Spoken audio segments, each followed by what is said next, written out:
that he has the most, see, the Black Muslim movement, it was organized in such a way that it attracted the most militant, the most uncompromising, the most fearless, and the youngest of the black people in the United States. That's who went into it. Those who didn't mind dying, they didn't mind making a sacrifice. All they were interested in was freedom and justice and equality, and they would do anything to see that it was brought about. These are the people who have followed him for the past 12 years, and the government knows it. But all of these ultra-militants have been held in check in an organization that doesn't take an active part in anything, and therefore it cannot be a threat to anybody because it's not going to do anything against anybody by itself.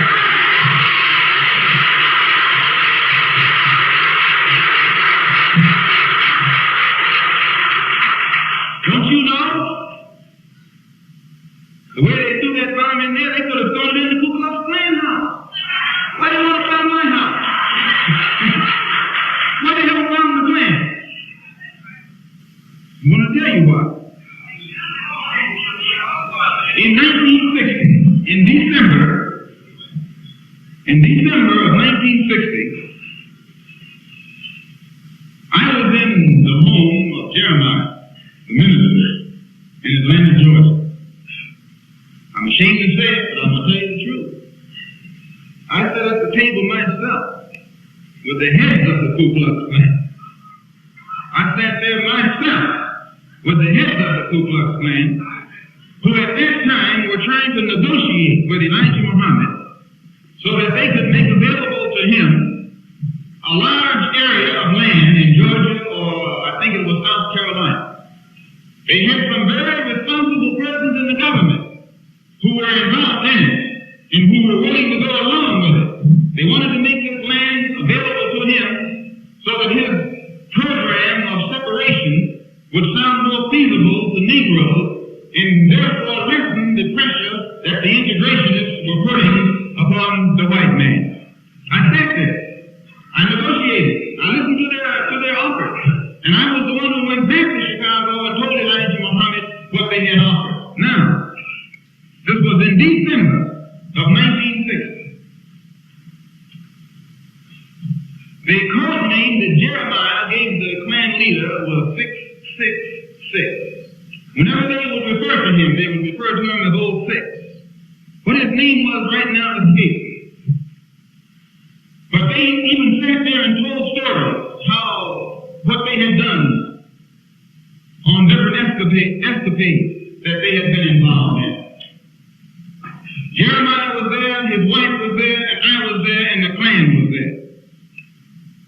From that day onward, the Klan never interfered with the black Muslim movement in the South. Jeremiah attended Klan rallies, as you read in the front pages of the New York Tribune. They never bothered him, never touched him.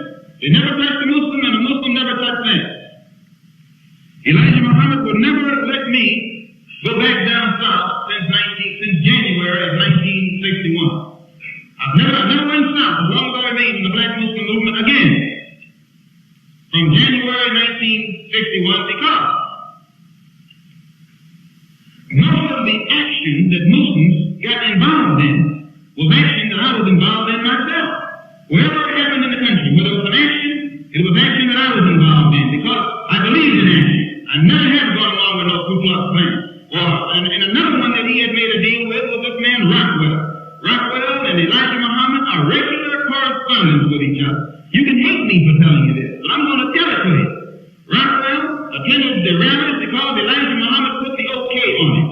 And Sharif, the captain of the FOI, and I had discussed it, wondering why Rockwell could come to our meeting because it didn't help us. But Elijah Muhammad said let him in, so he had to be let in. No one questioned what Elijah Muhammad said. Now, if you doubt that this is true, you get over the back issues of the Muhammad Speaks newspaper. And you will find articles in it about the Ku Klux Klan actually praising them. Jeremiah interviewed, I think it was J.B. Slaughter, for the Muslim newspaper, and the old devil even gave him a contribution that he reported about in that paper. Sure he did. When the brothers in Monroe, Louisiana were involved in trouble with the police, you recall, Elijah Muhammad got old Venable. Venable is the Ku Klux Klan lawyer. He's a Ku Klux Klan chieftain, according to the Saturday Evening Post that was off on the witness stand. Go back and read the papers, and you'll see that Venable is the one who represented the black Muslim movement in Louisiana. Now, brothers and sisters, until 1960, until just before Elijah Muhammad went to the East, there was not a better organization among black people in this country than the Muslim movement. It was militant. It made the whole struggle of the black man in this country pick up momentum because of the unity, the militancy, the tendency to be uncompromising. All of these images created by the Muslim movement lent weight to the struggle of the black man in this country against oppression. But after 1960, after Elijah Muhammad, he was over there in December of 59, and he came back in January of 60. When he came back, the whole trend or direction that it formerly had taken began to change. And in that change, there's a whole lot of other things that had come into the picture, but he began to be more mercenary, more interested in money, more interested in wealth, more interested in girls. I guess many of you have heard it said that his financial support comes from a rich man in Texas. I heard that while I was in the movement. I've heard it more since I left the movement. A rich man in Texas. You can look up, any of you can look up his name. But the FBI knows that too. But they still don't touch him. And never have I seen a man, and this rich man who lives in Texas, by the way, lives in Dallas. His headquarters in Dallas. His money is in Dallas. The same cities where President John F. Kennedy was assassinated. And never have I seen a man in my life more afraid than Elijah Muhammad was when John F. Kennedy was assassinated.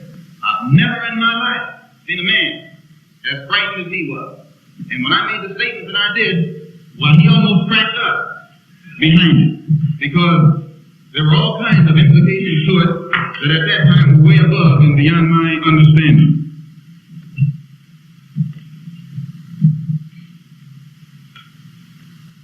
Now you may wonder, why is it so important to many interests for the black Muslim movement to remain?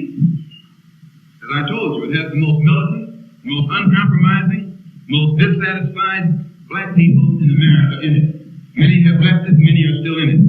The fear has been that if anything happened to Elijah Muhammad and the black Muslim movement were to crumble, that all of those militants who formerly were in it and held in check would immediately become involved in the civil rights struggle, and they would add the same kind of energy to the civil rights struggle that they gave to the black Muslim movement. And there's a great fear, you know yourself. White people don't like for black people to get involved in anything to do with civil rights unless those black people are nonviolent, loving, patient, forgiving, and all of that. They don't like those things.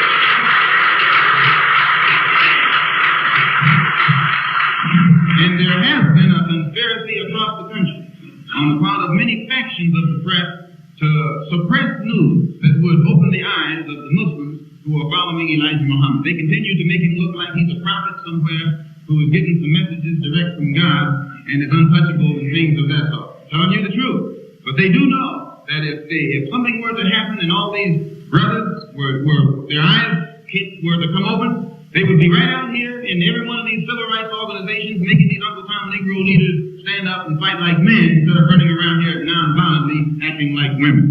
So they hope that Elijah Muhammad remains as he is for a long time because they know that any organization that he has, it will not do anything in the struggle that the black man is confronted with in this country. Proof of which, look how violent they can get.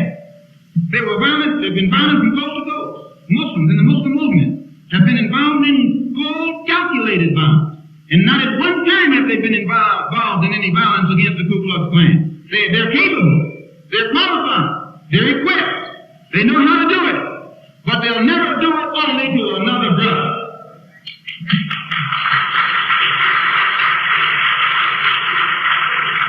Now, I am well aware of what I'm setting in motion, or what I'm saying up here tonight.